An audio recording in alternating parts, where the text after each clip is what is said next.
Hi, hello, bonjour, and namaste. This is Out of the Clouds, a podcast at the crossroads between business and mindfulness. And I'm your host, Anne Muhlethaler. So today on the podcast, I am delighted to welcome an outstanding woman. She's a mother, an entrepreneur, an ex-gymnast, a dancer, a choreographer, and now a breath coach. The name of this Wonder Woman is Aicha McKenzie. So Aicha and I met a few years ago when she joined our team to choreograph burlesque cabaret dancer artist Dita Von Teese for a recorded filmed performance that was to be turned into a hologram. Yeah, a project for Christian Louboutin, for whom I was working for back then. And that was the keystone of an exhibition that was to launch at the London Design Museum. So while I was lucky to get to know Aicha a little, at the time I had no idea about her earlier career as a gymnast, or that later on she'd been responsible for choreographing 300 Olympic dancers during the London 2012 Olympic Games. So in this interview, she tells me about her amazing story, or her many lives, as she refers to it. We talk about her gymnastic and dance career, about not making it into the Olympics, about launching her first agency, AMCK, and we move to talking about the stress of managing it all, health scares, and how movement, breath, and allowing ourselves to slow down is so essential. This is a very beautiful, deep, intimate, and powerful interview. I hope that you enjoy this conversation as much as I did. Happy listening. Aicha, it's so good to see you. Thank you so much for being here. Welcome to Out of the Clouds. Amazing. Thank you for having me, Anne. Thank you so much. It's such a pleasure to see your face. I know. It's been a while and very different circumstances. Yeah, I was trying to think, where were we when we saw each other last? And I think it was in Miami. I think it was in Miami too. That was exactly what came up for me. I was like, no, we were in Miami. I remember it kind of being dusk, sunset, and we were like on the beach. And yeah. And that was such a fateful coincidence as well. Yes. And it makes us sound like global jet setters. And to a certain extent, we were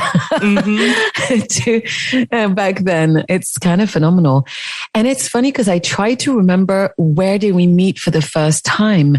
And there's a part of me that is almost blanking the first time we met.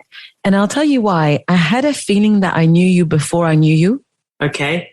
So it's a very strange thing. When I was trying to think about that, I was like, there's a part of me that felt I always knew Aicha. And from the moment I met you, I was like, oh, but of course it's Aicha.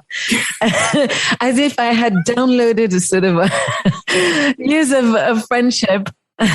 You caught onto one of my many lives. Yeah, possibly. So one of the ways I like to start the podcast is actually not to focus on what people do or the projects they have or the work they do, but really for them to talk about their story freely and start wherever you want and tell us who you are and where you're from. Sure. I'm Aicha McKenzie. I do love my name. Very good name. Such a funny thing. I really love my name. I'm Aicha McKenzie. I'm born in South London and I've grown up and lived in London all my life. And I want to say it's humble beginnings, but I don't think it's even that. It was circumstance. So my mother arrived from Jamaica when she was just a young girl and came over essentially not really with her family. She had some aunties, had a tough time, but in true Mackenzie spirit, really kind of carved out and made what she could make for her life. I have an older brother and there was me, and, we grew up in South London, and she somehow navigated life. She finessed it. That is what it is. She finessed it in order to get me into places and spaces that would give me the opportunities. I started doing gymnastics training, and I was 7 when I started. And by the time I was 10, I was on the British national team. And so gymnastics became my entire childhood. I was doing rhythmic gymnastics, so that's the one with the ribbon and the ball and the beautiful and graceful, dancey one. And I traveled the world and started competing and I was the junior British champion when I was 13. So that was like a really big deal. It was a big deal, obviously, for me. It was a huge deal for my mum. And I think it was just a big deal for young Black girls everywhere because there was no Black gymnasts really globally and not champions. And so it wasn't what you were used to seeing, and that the idea of representation wasn't a thing then. And I remember being in the newspaper and my mum just had tears streaming down her face, and I was so confused. And she was just like, this is amazing. I really have that imprint. So I was doing gymnastics, traveling the world, beautiful. Being the champion. I was in school. Again, she finessed her way into having me sit a scholarship exam for a private girls' school in London. And I got a place and I had this space. And so then that was all paid for.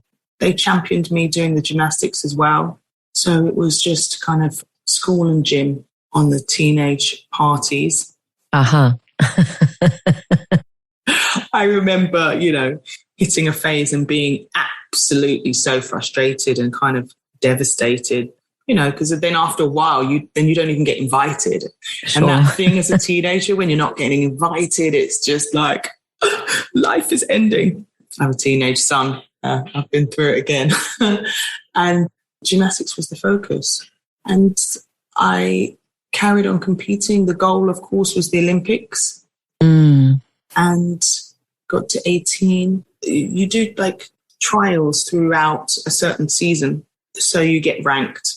And I was ranked right in the right spot. All were going good for the whole season. And then there's one competition, which is like the actual qualifier. And I didn't qualify. So then there I was at 18, having worked my entire life for this one goal of going to the Olympics. I can't imagine. And it didn't happen. And if I look back on it now, I must have definitely gone into a kind of shock response. I didn't really let myself process it. I was just like, okay, right, that's not happening. What are we doing? This is what we're doing. We're dancing. Okay, off we go. Started on this dancing journey.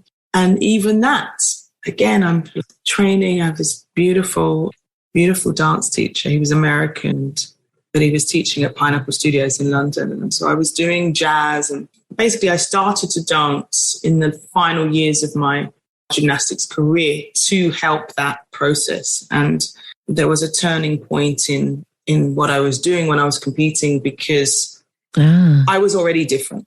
So I was the only Black girl on the world circuit, Mm-hmm. They would give me the exotic prize. No way. Yeah. Oh, man. There was every microaggression and then sometimes, just like straight up racism. And again, it wasn't a thing that I was allowing to kind of hurt me or even penetrate. It was, I'm going to use my difference for my advantage. And what I can really do is I can choose my music and I can work into a style that just feels like it's totally my self-expression. So I started to take these classes at Pineapple from various teachers. And one of the teachers was like, after the gymnastics, dance is an incredible path for you. And I'd seen Alvin Ailey and that blew my mind. I was like, yes, I'm going to go and be an Alvin Ailey dancer. So if I went to New York and I was going to go study at Juilliard and I took the exam for Juilliard and I got a place and everything was amazing and they stopped doing foreign scholarships in that year. And so then that was just like, okay, that's not the dream anymore.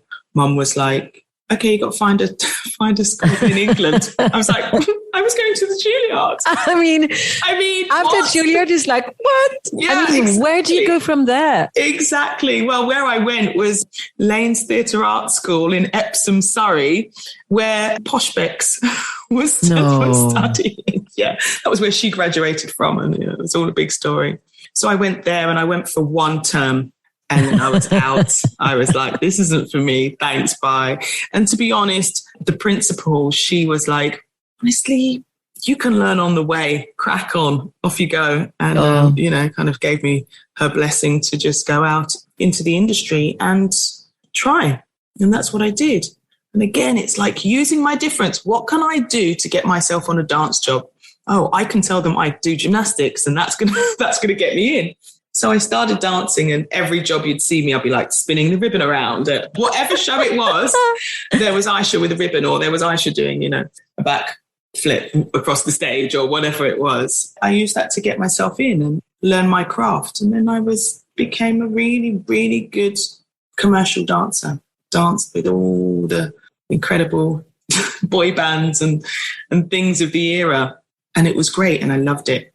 I absolutely loved it. I loved being on stage. I loved just being in this kind of thing that was ever changing and meeting new people. And again, this very much this space of self-expression. I had a lovely career in dance, and then it pivoted. I went into choreography. And I guess that's about the time where we met. It's always been, there's definitely a thread that has always been about movement. There's a thread that's always been about self-expression. And there's definitely a thread where I think I was trying to find me, except I didn't know that. Didn't know that was what was going on, because there was an outside confidence and yet sometimes a really deep insecurity. I didn't recognize it. I think that's what it was. I didn't recognize it. And certainly nobody recognized it in me. It was like, Aicha is, I always got the question, how do you do it all? Like, you're just so fearless, you're so confident, you can just do everything. No one recognized my insecurities at all. When did you first come across this part of yourself? I think as I moved more and more into business, I thought there was a set of rules that I needed to follow. I thought I needed to be a certain person or a certain type of way. So when I opened the company and I thought I had to be the CEO, what does that mean? It certainly doesn't look like I do, doesn't perhaps act as I do. It needs to be more something else. And I think the more successful the business became, actually the more insecure that I became. So it wasn't working in the other, well, okay, it's working, so I'm doing it right. It was like, it's working, it's getting bigger, and I'm getting smaller in it. I'm losing myself because I'm finding that I'm trying to be all of these things for all of these different people and losing myself. We know the world of fashion. We know the world of of entertainment, of judgment and real power plays and hierarchy in a really warped sense. And I was just like playing some strange game. I wasn't enjoying it and loving everything. I really was. And the change, I guess, being really devoted to doing the work that I'm doing now didn't come from that was awful and this is great. It really wasn't. I really don't think that about the space. There's like stuff that was just really off key, so many layers. But even my burnout it wasn't really to do with that. It wasn't to do with that it's this really toxic environment that I'm not being able to navigate. It wasn't. It was, it was really just me losing and losing and losing myself because just didn't know what part of me people wanted. So I just was trying to be all sorts of different things. And losing yourself in so doing. Yeah, absolutely. Absolutely. How long ago was the burnout? Rock bottom was 2018. And it was really a combination of a lot of different things. I had been thinking about this idea of the new business of in wellness and how to bring this practice and how to help everybody else I saw out there who were struggling. And can we bring mindful moments into our space? Can we bring them into our workplaces? Can we bring them on set? Can we bring them backstage? Can I be the person? And I guess actually the pioneer to be able to do that for our industry. And I started with fashion and the entertainment industries because they're the spaces that I know. And also they're all clients who have had a long relationship with me, and so then trusted me. And so when I was like, oh, can we come and do some breathing or just have a moment of, I wasn't even saying meditation at the time. That would have been really like, what? We'll do moving meditation. We were doing yoga and, gradually offering more and more holistic. I mean, it was always holistic, but it became more and more okay for it to be just what it was, which is now why it's so wild, because I'm like, well, that's why now it's really the focus is on the breath, because that's cutting away everything else, every kind of barrier to us being able to do something like we're going to sit and breathe. You don't need to change your clothes. You don't need to go into a separate thing. You can have your eyes open. You can have your eyes closed, whatever it is, everybody can take that moment. But anyway, so we were, I was like, this is going to be a wonderful thing to help all of these people and friends and colleagues, and to help everybody de-stress because I'm fine, clearly. Clearly, absolutely fine. Clearly, I'm fine. It's everybody else out there. I have this image, and it's always so clear.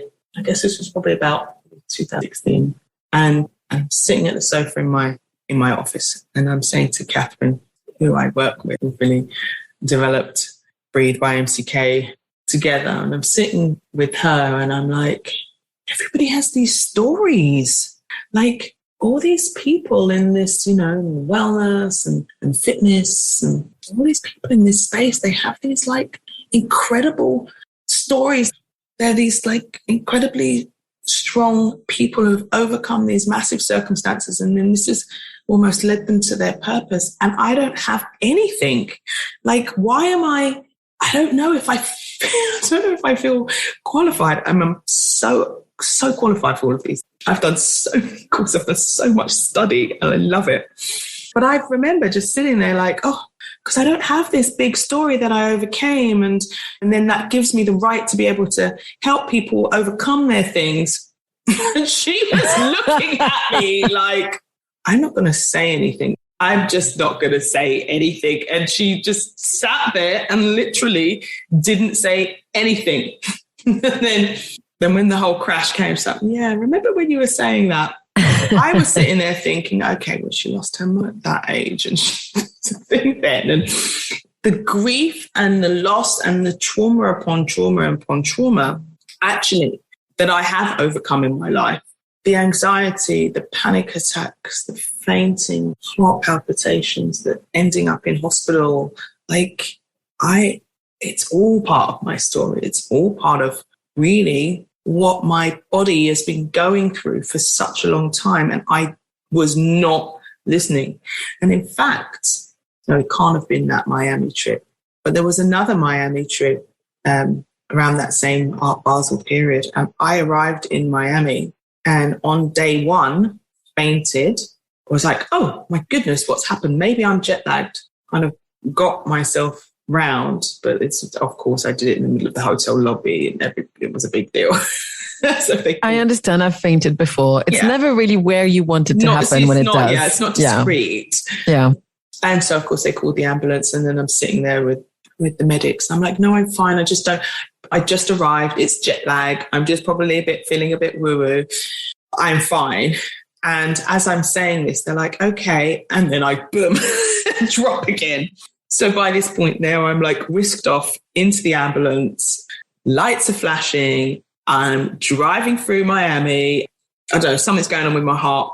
I'm feeling like I'm in a movie. I was like, I'm in CSI Miami. That's what it is. This is and they're going, yes, we're going to see the SNI. And they're shouting all the things out. And they're shouting it all out on the radio. And I was like, okay, right, this is what's happening. And I arrive into the hospital, and I am in there for 3 days. No way. Yeah, having extensive tests. There's stuff going on with my heart. They're trying to diagnose me. It's super scary. And it actually was a crash. It was a mental crash that was causing my body to stop and shut down. Wow. And again, I didn't understand that. Well, I want to say this is not the kind of stuff that people talk a lot about. So not knowing, when we don't talk about mental health challenges, what happens is most of us go around life not understanding what's going on. And I think it's wonderful that you're able to talk about it today, because I'm looking at you thinking, I didn't go through exactly the same thing, but there's been a couple of moments where I had to go into an MRI and that there was a thing with the heart. And exactly. And did I listen to my body at all of that throughout that time? I was trying, but I'd never known how to. Yes. And you also don't know it's important. Yeah. So what happened next? How did you feel and what happened after you got out? Another funny story. I ended up getting out of the hospital because we essentially bribed the nurse with tickets to some big fancy celebrity party. Of course you did. And she was like, okay, if you pass this one thing that I had to do, like blood pressure or whatever else, she was like, okay, if you pass this one thing, then I'll mark it down and they'll discharge you. It's like, great. And you get to go to the party and we're all good. So that's how I got out. But they gave me, a heart condition diagnosis and was like, you need to go straight to the UK, straight into the hospital and let them, start your treatment. So I came back, went to the hospital. They did the test again. They were like, there's nothing wrong with you. Nothing. Like, we cannot see one single thing. So meanwhile, I'm in hospital for 3 days. I was having treatment even then for another 5 days while I was out there. I was on all this medication. And I get back a week later and they can't see anything. There's literally nothing wrong with me. Like, okay. That's the thing I can recognize now is, of course, what is happening is it is real at the time. So when you feel like you're having a heart attack, it's because that's really it's not that you're really having a heart attack, but the symptoms are the same. Your heart palpitations, your heart racing, all the sweating, dizziness, dizzy spells, that's all happening. And it can come and go as fast as your mind can process it. Of course, I didn't know that at the time. So that was 2012. So I went through back to normal, back to the racing around and all the rest of it. Yeah. And then by 2018, I was literally thinking I was having these heart attacks all the time. I'm not connecting the things together because I haven't still not diagnosed for myself. What was that happened then? I was just like, okay, it was a thing that happened. I don't know. It's weird, but hey, not really looked in, not even thought about it. And so then I'm back on the heart monitor for a week and exactly doing the MRI. I'm convinced I've got heart disease. I'm convinced I'm dying. And my mum died when she was 53. Really young. Yeah, really young. And I was 20. Her passing was just devastating in my life. Devastating. Of course. But thing on it now is that, I'm 45 now and I'm going, am I going to last to where she got to?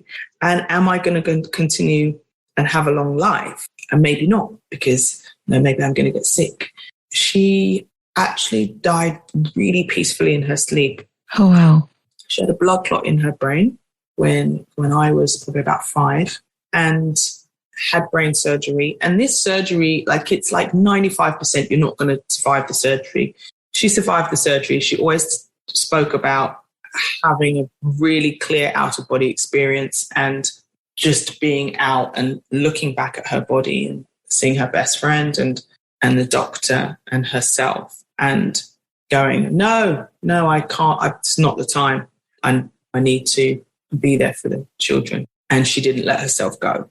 And she always spoke of that.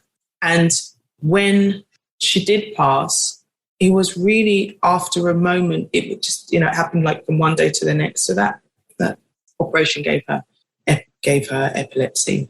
So she just had really kind of, I guess it was peaceful fit in the night and they just took her out. So it was really sudden. It wasn't that she was ill. It wasn't that we had to go through this kind of lead up to losing somebody. And so now, and especially with the heart thing, they're like, okay, well, the tumor is a clot, not tumor. The clot is essentially cardiovascular. So anything that's going on with your heart could potentially be really dangerous and linked to what, is in your family history. Sure. And so I'm like freaking out. I'm like, that's it. I'm not going to make it. I'm not going to make it. I'm not going to make it. And then my chest is like, is my head spinning out? And my chest is like really tight. And I'm like, see, I'm going. But obviously totally convinced. And meanwhile, I'm running all these companies. I'm smashing out live. You would never tell that this was even a remote thing. The outside in looks really different. Yikes. Yeah.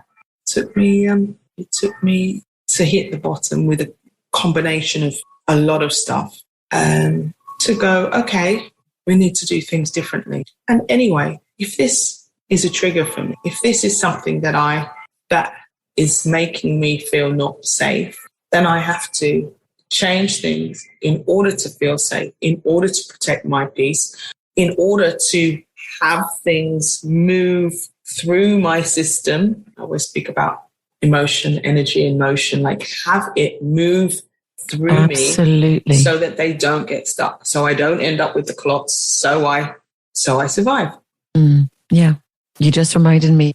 I don't know whether you've heard of trauma response and how animals respond to trauma.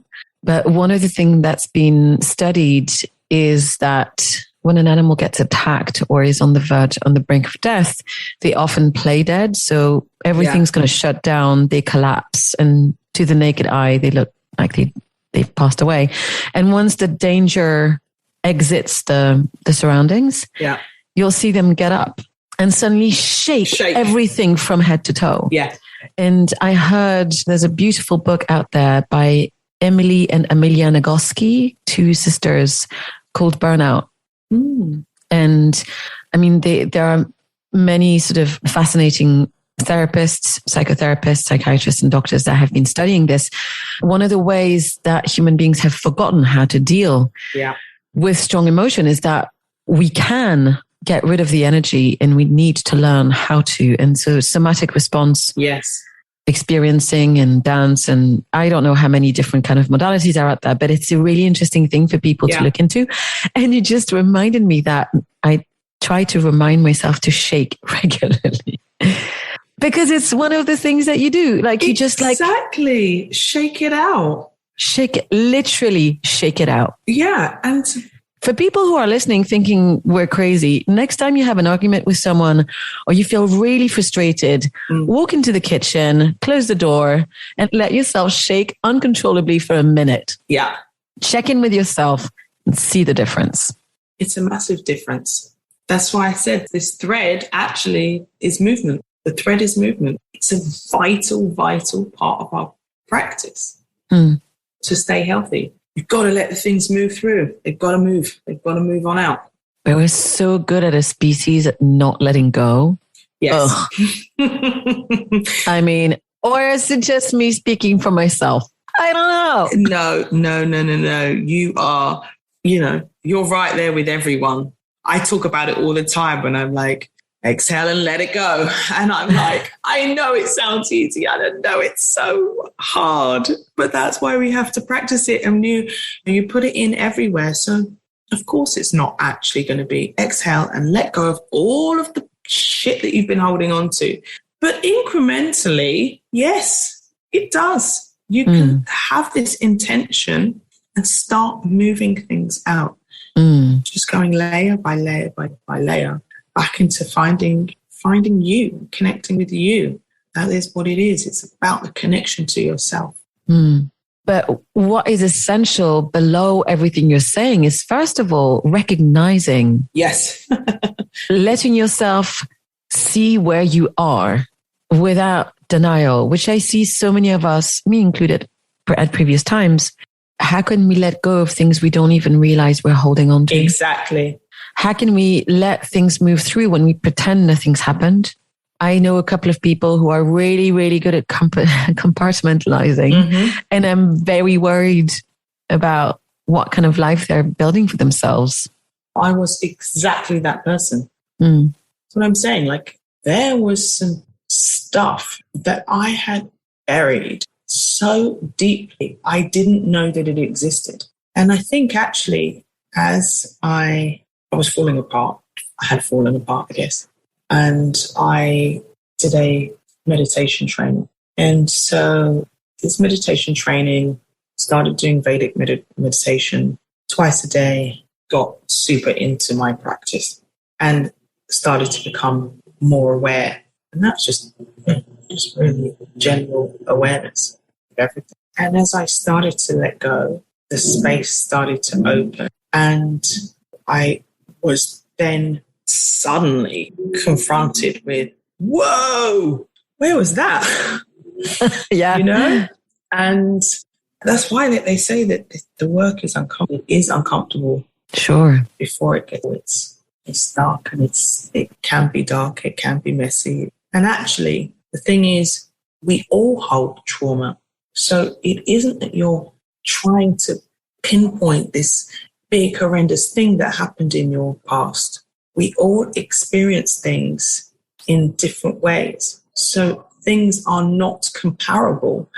I could not agree with you more. I always say you can't grade people's suffering. Exactly. It's not, we can't compare ourselves, and we just have to hold that knowledge that everyone will experience great loss and great difficulty in their own ways. Exactly. Yeah. And that's it. You know, as you start to allow yourself to slow down, you start to have, you're just giving yourself space for awareness. So busy being being distracted, not trying to, no, and let's not look at that. Let's not give ourselves time to, get into things. But it's so freeing. So much freedom on the other side, really. Yeah. I don't know if you ever had a chance to study any philosophy, but when I was a high school, I studied a famous French philosopher called Blaise Pascal. And I only know the saying in French, but essentially one of his greatest sort of contributions as a philosopher was to say that man cannot be alone with his thoughts. And that's why man needs distraction. Mm-hmm. And obviously, it's fascinating to look at Blaise Pascal now with a lens of mindfulness, or with a lens of, as a yoga teacher and someone who continuously studies, because I realized he was, among many others, he was ahead of his time. It's the hardest thing is for us to actually be with what is and letting it go. Yeah. And somehow we're all running around pretending that's not actually our life's work or part of our mission, let's say. Yeah, and he was definitely right with man. I think women are. Better at it. I think so too. I would think so too. But it's interesting because I'd like to tie this back with, when do you feel, because earlier you mentioned that you were splitting yourself sideways. You were being all these different people. You were bringing out these different facets of yourself and not being yourself. So when do you feel you got to reconnect with that sense of self? Beginning of 2019. And what was the process that sort of unlocked that connection? Yeah, I went to Bali and did a training. It's not the point I was in Bali. I get that. Do you know what I mean? I know what you mean. And I went and did it. I was sitting in the jungle. No, it was the training. That wasn't it. Yeah. Yes, I wanted to do, and it was funny. It was funny how it even arrived to me. So I wanted to do another yoga teacher training. And I had a specific window that I could go in January. And I wanted to find something that fit. I wanted to go somewhere far so that I wouldn't be distracted and I wouldn't be in life. Because my first yoga training I did in London. I did it in London. I did it at Spring Studios. Oh. That's a bit too close to home. It's so close to home. Yeah.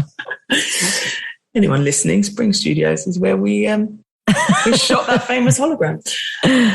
And so I was like, yeah, okay, I need to do another training and go do it. And I had to fit into this window. And I was literally just Googling stuff, and up came this woman, and she was talking, and she just had these fabulous earrings on and she just looked amazing. I didn't really look very much into what she was teaching, but I was like, yeah, I'm going to go on your course. Oh my God, that's crazy. Okay, keep going. I'll tell you my story after. And got on the plane and I literally signed on to the course maybe a week before. So didn't do any of the reading or any of the stuff, like just about got a book. And I was like, oh, yin yoga, I don't even know what that is. Never even done it before, but whatever. That's what I'm going to go and study. So I found myself on this. It was yin and traditional Chinese medicine. And I've always worked, a doctor who's worked on my body since I was 12, I believe, since my gymnastics days, is still my same doctor now. He works through, I can't even name, he's an osteopath, but he works with so many different modalities. He's also a herbal doctor, creates tinctures for me and has done throughout my life. So I was always interested in that, acupuncture, this kind of stuff. I had acupuncture to conceive. That's another story. But off I went and I was like on this course. So I don't really know what yin is, but then we'll have a look at that. And I started to go into the training and I was like, oh, this is slow down. The whole circle of this is stillness, slowing down. And that is 100% what my life needs. And I have to radically change my life in order for the heart, and that, just the teachers were just wisdoms I'd never just hadn't even come close to.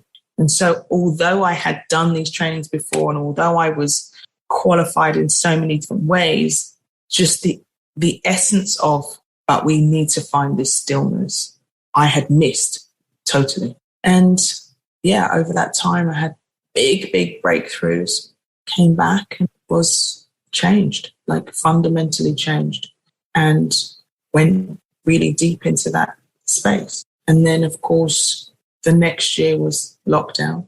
So it was just a continuation of, oh yeah, but this is, it's that thing, like you are absolutely where you're supposed to be at any given moment when you're okay with what is. So of course. Absolutely. And not wanting to sound woohoo for those who are not yoga study inclined, but one of the ways that one of my teachers likes to say it is surrender to grace, surrender. Yes. Okay. Yes. Be with what is and surrender, let go. Or as Eckhart Tolle would say, what was the saying at the beginning of his book? Resist nothing. Yes. That's the opener phrase. Yes. And I'm just in the middle of reading his book, but it's so funny because he started that and I'm like, I have so much resistance in me. But yeah, just accepting that this is how we are. And every day we get and every minute we can learn to relax, release, accept, surrender. Because that's where suffering lies. Suffering is just the non-acceptance of what is. Yeah. If you're not resisting it and it is what it is, there's nothing to be upset about, nothing to moan about, so it's just okay because it is what it is. And I'm not trying for it to be something different. Yeah. And so I started really on that journey and everything came. My practice totally changed. How I guided changed, it didn't change. It just got back to being me. So it became really with my heart about authenticity and helping guide people back to their own. And it became about meeting yourself where you're at and moving at your own pace and not this idea of perfection that I had previously been striving to get to. That's interesting because that ties back with the gymnastics background in my mind. Yes, 100%. And I listened to a couple of interviews of yours before drafting some of my questions. And so I heard you with that wonderful podcaster and fitness trainer, Adrienne something. I can't remember her last name. Herbert. But it was, yes, exactly. And who I didn't realize, but was signed with your agency, which is such an amazing loop. But I remember about the concept of the power hour. you were describing your movement practice in the morning, and you said that you were still trying to free yourself from the rigor and the precision or the perfection of following a specific kind of training and letting yourself move. And that stuck with me because I know how old you were, of course, when you let that go. And so the arc feels like, and you said just now you feel like you're letting this go. Yeah, it's funny because actually now my body is craving again some discipline in its training, because I genuinely went, whoa, got to go away from this to be able to come back for sure. You know, I'm getting aches and pains and things, which is because actually, you know, my muscles need some alignment and some strength, and you can't just do because my back's, you know, I have to look after an ancient gymnast body. So with all of the things, it does need to be trained, which I haven't done for years now, because the practice has just been different. It's been about slowing down. It's been about my breath and just moving as I feel. And that might be a kind of, if you want to label it, some kind of all fours cat-cow, which lends to a stretch and then me lying down for half an hour, you know? And that's been the key, to allow whatever my breath is giving me and guiding me into movement. Was funny, I spoke to Adrienne as soon as I'd got back from Bali. I think it was one of the first podcasts that I did when I got back. And, you know, I was different. That's really what there's to say. And, you know, we were talking about life and business and all of the things. And I you know, remember being at a quite straddled place, because, you know, this strict discipline that you need to have, you know, even like the concept of the power hour. And I do wake early and I do start my day with ritual, and that needs structure and discipline. But I was just moving really away from this thing. So I was just like at the part of just being straddled in the two moments, not yet fully committed to the slowing down. I hear wanting you. to do it, but I was like, yeah, no, but actually get stuff done. It's so interesting you should say that. Yes. So starting and not always going to your 100%. Yes. Being with where you're at. There's a great saying that I remember someone saying to me, yoga will meet you where you are. Yes, not where you want to be. Exactly. Thank you. Practice is something that has different layers, but I think the one thing that is instrumental is that it becomes part of your everyday. And the reason why I just love working with the breath is because it is about allowing that pause to exist, allowing yourself to literally take a breath. You know, like with yoga, like there's never ending point to the pose, right? Like you're never going to get there. Actually, you know, with the breath practice and especially with what I'm sharing, we're just learning a technique or techniques to be built into our life to cope and feel good. And it's simple. And it's this simplicity that we understand how powerful this simplicity is and how much of a difference it can make. I am absolutely blown away by our community. Like the Little Breathe gang, shout out to you if you're all listening. But it's just such an incredible community of people who have like changed their lives from doing a simple daily breathing practice. So this is not, you know, I'm not doing deep dive work through this breath work, not what I share, you know, on a daily. But it's the small, simple things that make such a difference. And it's the same with everything. And so while we're racing, hop, skipping and jumping, cartwheeling, backflipping, to find this best life that's over there somewhere that you're running to get to, you're just missing that, like the power in the small magic. So tell me about what kind of breath practice you studied and what can people learn with you if they join you live? So I studied, the first part that I studied was essentially a comprehensive training, breath coach training. So it wasn't one particular style. So it isn't Wim Hof, or it isn't holotropic, or like a specific style like that. But I guide 21 different techniques. Each breath has a different use. There are techniques you do in the morning that are better for the morning, ones better for the evening, ones that are any time, ones that will energize you. And the program that I have, there are 3 essentially courses: Balance, Reset, and Energize. A 30-day program. You have different techniques, and within that, video practices that you follow, journal prompts, music. It's all, everything is there for you to take your own journey with it. And then you have live classes as well every Sunday. And I love that training in particular, because you want to be able to grab hold of different things at different times. And this has kind of given me and gives people a toolkit to grab what they need at the time. I've also then done breath work, circular breathing training. And so that is, I guess I would say it is deeper, stronger practice.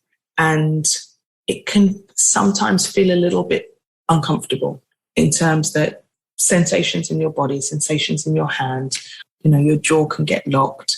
You're breathing in and out through your mouth, whereas the other practices that I'm really sharing on a day-to-day, it's breathing through your nose and the kind of techniques that live in your life rather than the practice that you go to do. But I really love that too. And I love actually very much combining both things. So, we'll kind of set the nervous system in motion a bit. If we're going to do a circular breath, set it in motion and then go into really deep relaxation. The breathing practices, it's all working on the parasympathetic nervous system. It's the system that's going, okay, it's okay. You can calm down. You can rest.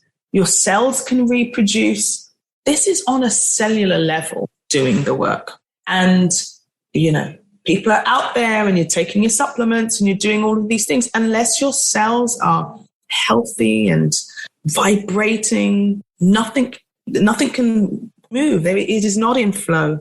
If your body's not in flow, then of course you're not in flow. Yeah, we need oxygen. Exactly. I mean, it's as simple as that.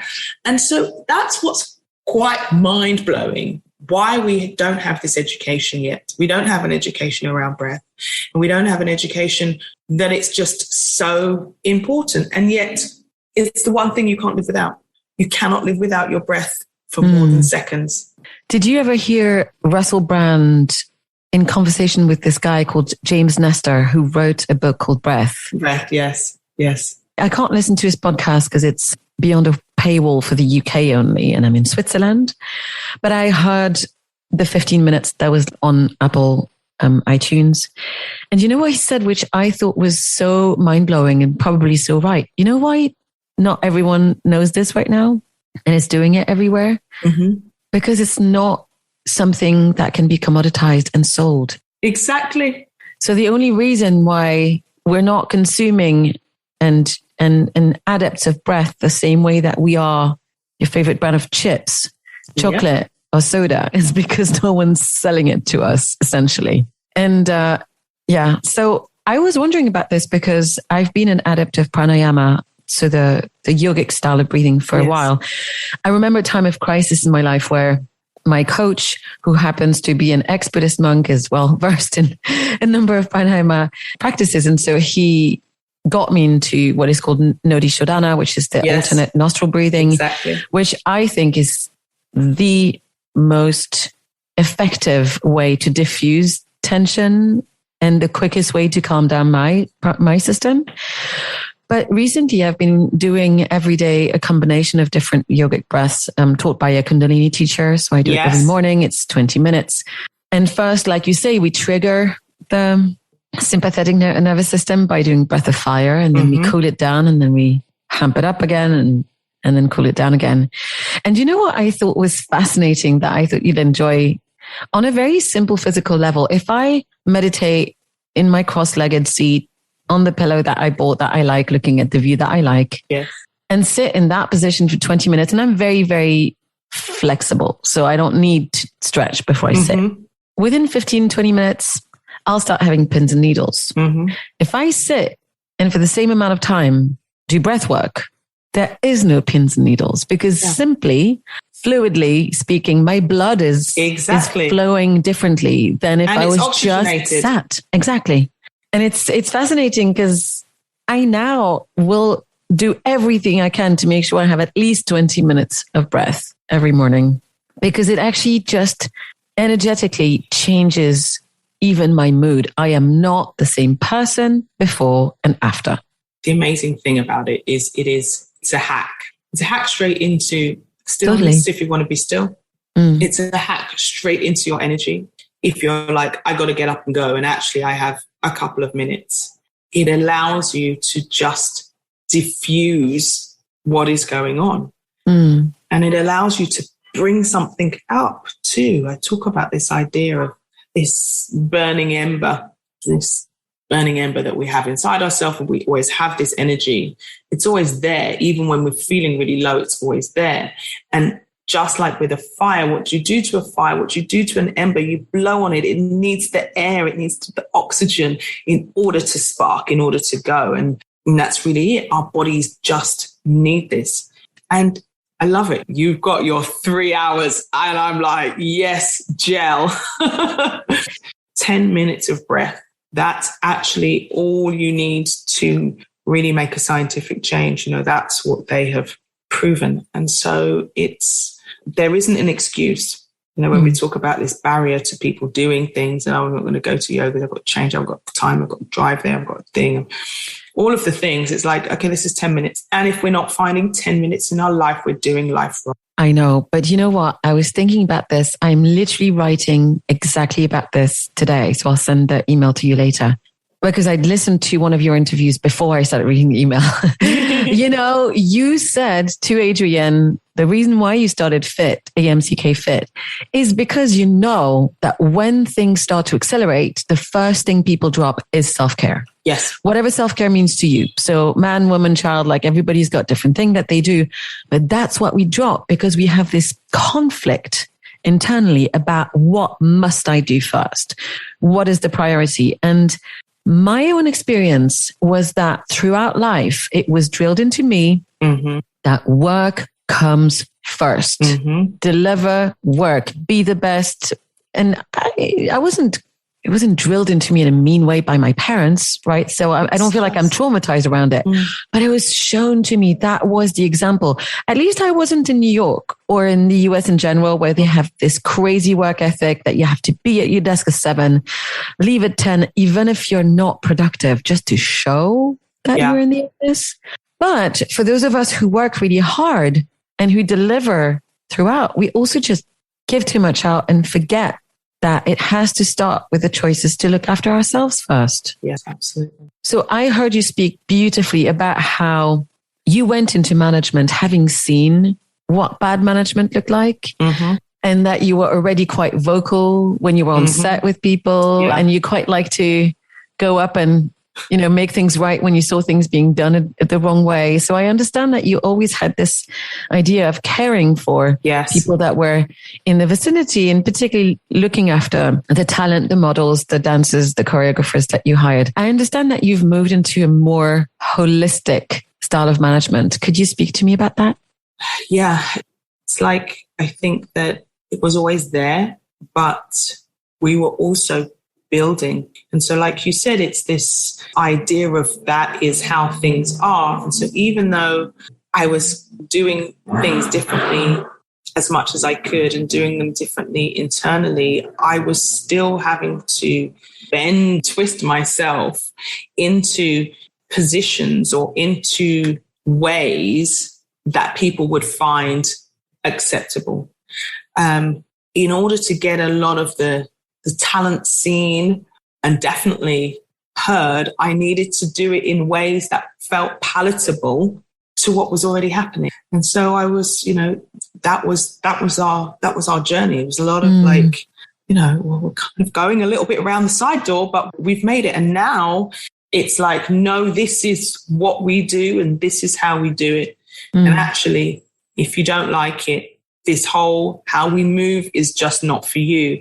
And so it's now for the talent, for the culture. That is absolutely 100% how I'm moving now with everything. It trickles through every part of how we look after people. It's them first. How we look after the culture, what we represent, how other people are representing that. I take that, like, if briefs come in and they just feel off key, it's like, hey, no. And not only is it no that we're not going to partake in it, I'm going to tell you about it. Sure. So that you can change. And just for people to just really feel that they are looked after, that they've got a family. It's always been about that. But, I think more than ever, I think it was really hard a few years.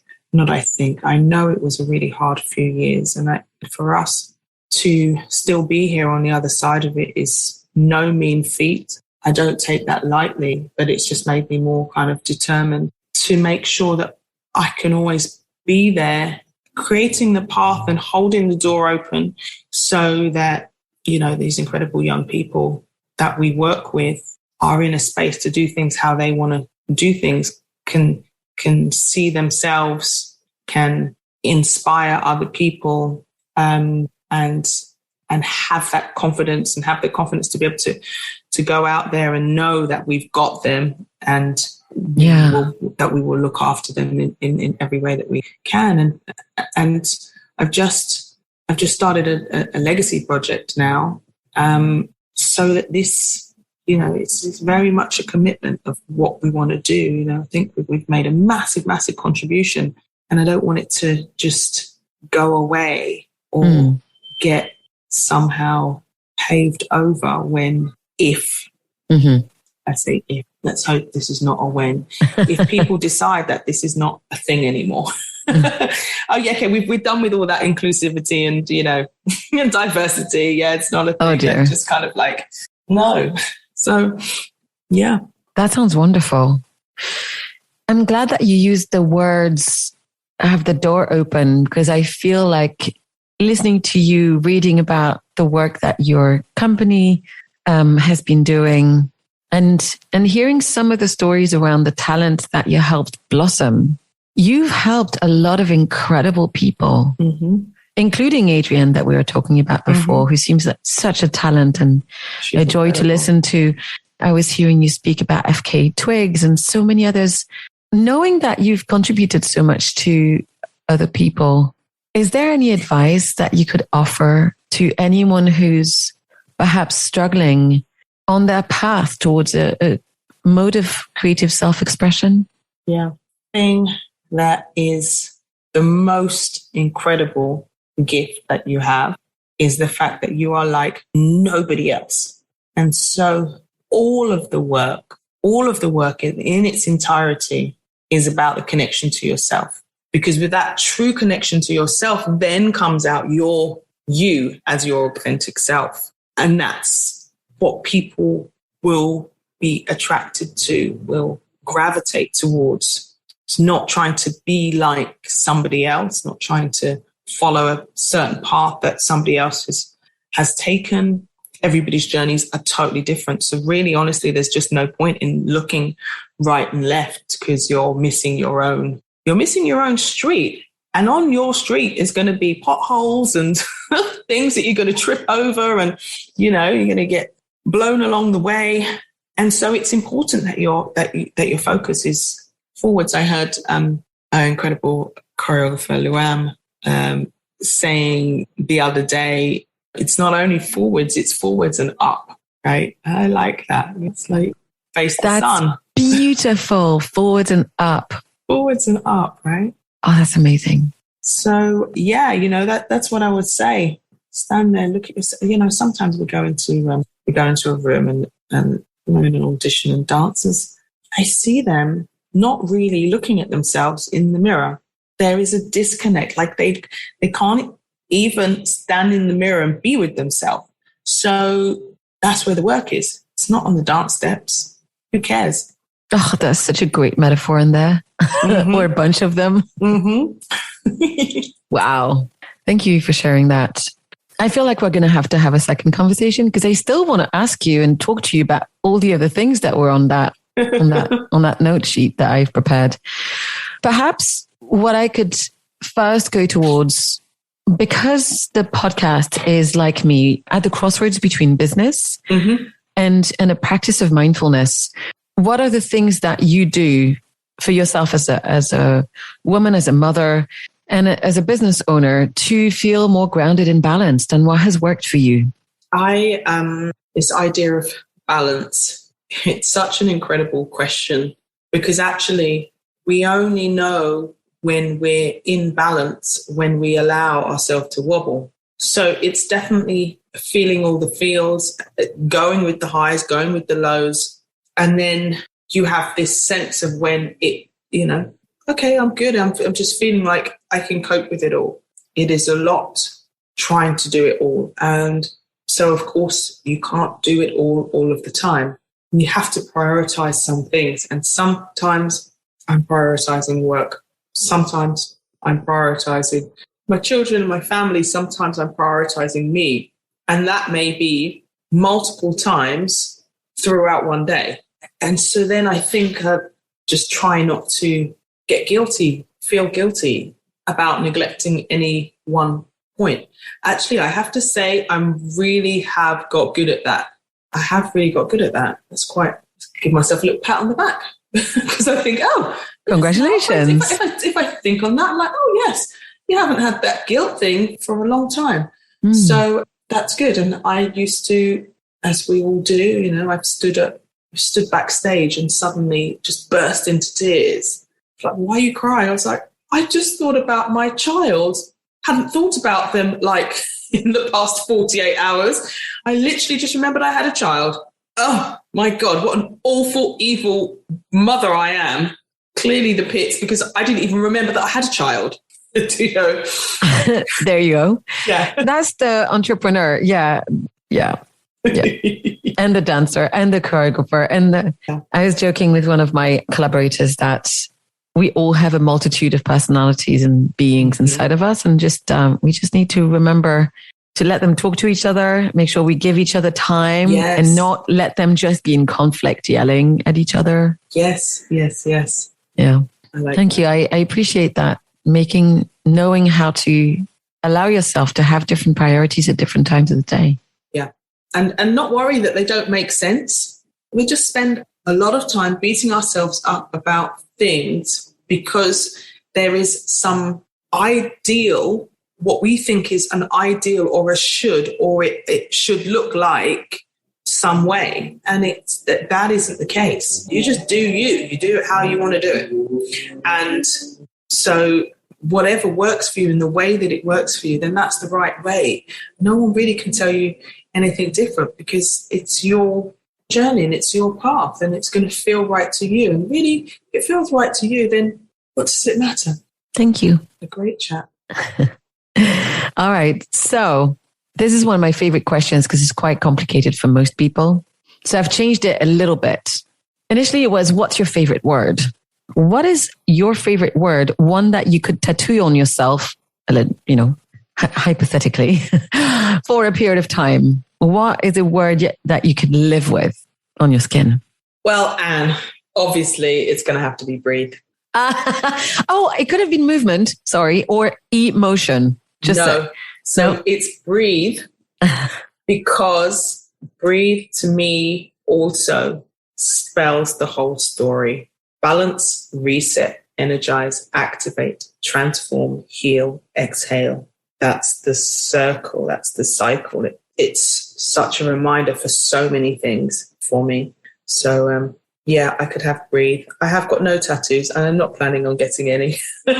Not suggesting you would. With that. That's awesome. Now, this next one is even harder for most people. What song best represents you? Sounds of Blackness, Optimistic. Oh, that's such a good one. What is a secret superpower that you have? It's not very secret, but my breath. What is your favorite sound? I like so many sounds. I love the sound of the water. I love the sound of birdsong. I love the sound of Om. Yeah. These are great ones. I'm not loving the sound of, there's a pigeon cooing outside my window.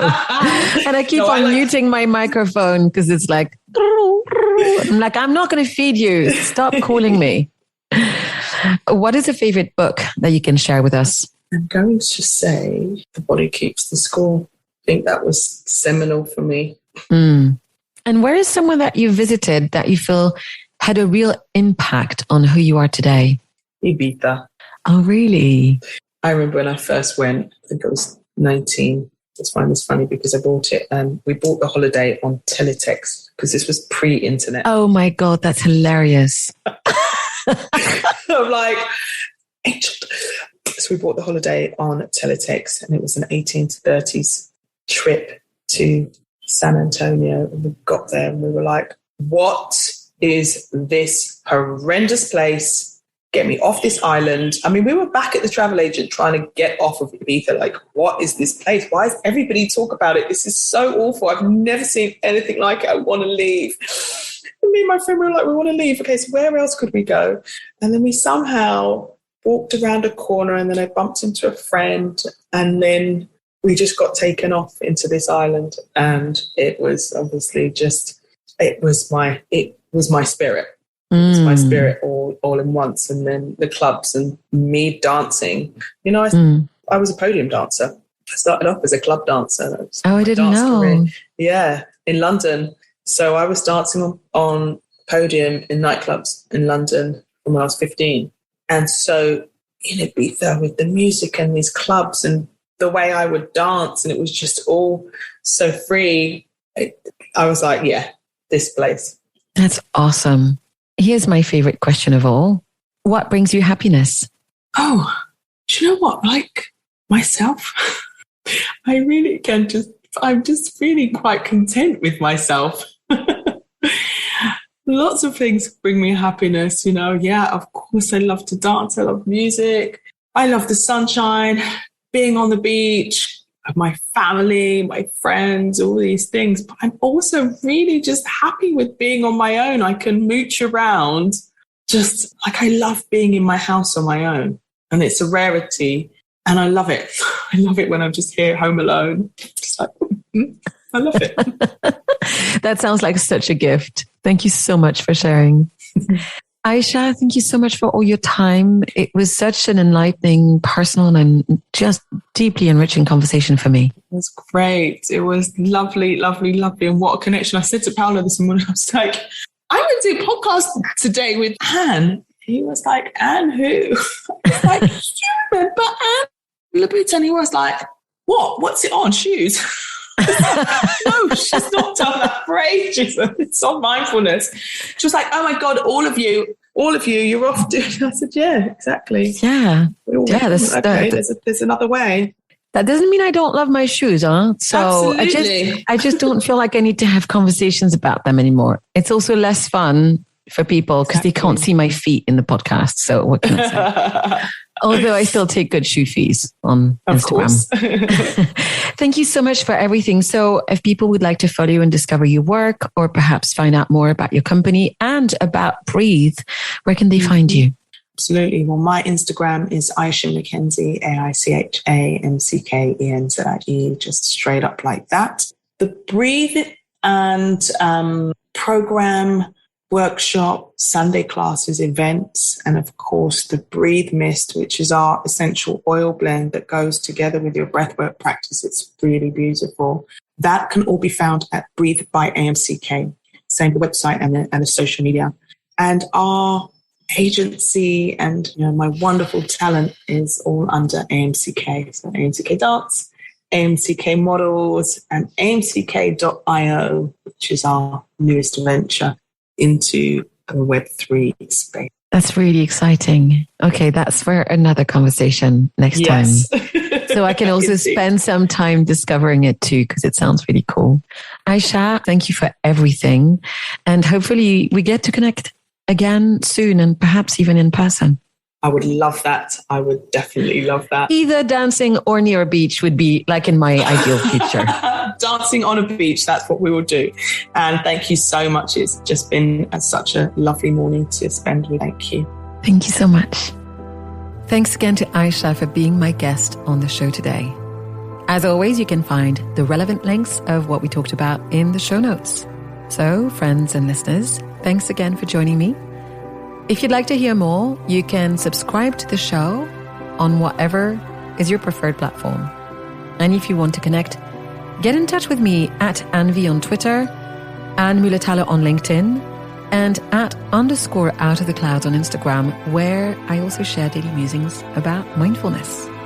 You can find all episodes of the podcast and more as well on annevmuhlethaler.com.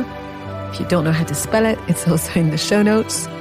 And to get regular news in your inbox, I invite you to subscribe to my monthly newsletter. So that's it for this episode. Thank you so much for listening to Out of the Clouds, and I hope that you will join me again next time. Until then, be well, be safe, and take care.